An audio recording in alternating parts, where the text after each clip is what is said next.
Okay, welcome back, everyone. And you're here with the long view. John and I are starting a new format. We're calling this Then and Now, and we're going to look at issues happening now and compare them to what's happened in the past. So we hope you enjoy, all within about 5 minutes. And so today, the budget bill that just passed included $170 billion for immigration enforcement, and estimates that over 40 of that is going to go to detention centers that are going to be used by ICE. And so, John, we were talking earlier. How does this compare to another moment, a really not a great moment in American history, when Japanese Americans were interned during World War II? So let me throw it to you. Then and now, how does this compare to that? So, as terrible as the Japanese internment was, starting in 1942, and eventually the country apologized for it, as terrible as it was 120,000 Japanese Americans who were sent to places that were in the desert. They weren't really jails; they were camps, not like Nazi camps, more humane than that. And they were treated, relatively speaking, with some humanity, 120,000 of them. In this case, we're going to have 120,000 detainees a day and millions of migrants going through these camps, many of whom have been in the United States for decades and are longtime taxpayers, or they're dreamers who, can't don't know anybody in their country of origin because they came here as toddlers. And if you think this isn't going to happen, you need to understand budget realities. If you have a hammer, everything looks like a nail. And if you have billions of dollars to spend on this, on rounding people up and putting them in detention centers, you will do it, and you will meet that quota of 3,000 arrests a day that Stephen Miller set. Because the worst thing a bureaucrat wants is to have unspent money at the end of the year.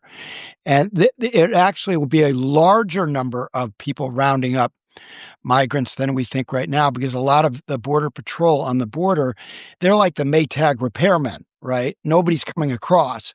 So they will be deployed further north in our cities. And this is going to be the big issue of the next couple of years.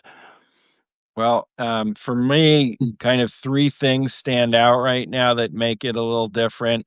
One is that and the Japanese American internment was terrible. It's really a low point, but it's interesting in that it was still within the context of World War II, a very specific national security issue. Fast forward to today, this is expansive. There's no real parameters to what the kind of national security crisis is. It's unending, and it can involve many, many people. It's quite sweeping, the authority that is being granted to the president, or the president is granting himself.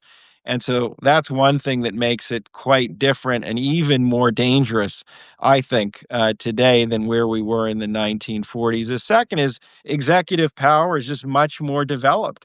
The apparatus of the executive branch is more formidable. There's more money, more tools, more administrative power. So what you're saying, when there's a search to do something, compared to even FDR in the 40s, you're talking about a much bigger institutional framework that can turn these prisons into something quite fierce and again, unending. And finally, look, FDR and Trump are not the same.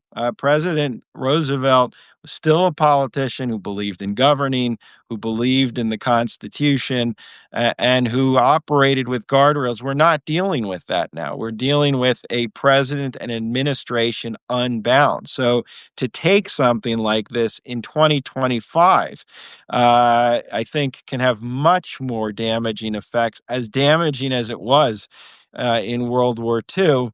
because of the leadership, because of the administration. And so for me, that's my then and now and the concerns I have. So we'll, Yeah. Then yeah, then didn't have a police state. Now we do. Sorry to have to end on that note. no, and it will change the tenor of the institutions themselves. So we'll be back next week. Hope you enjoyed this, and we'll keep on doing this with then and now. Talk to you soon, John. Bye bye. Bye. Oops.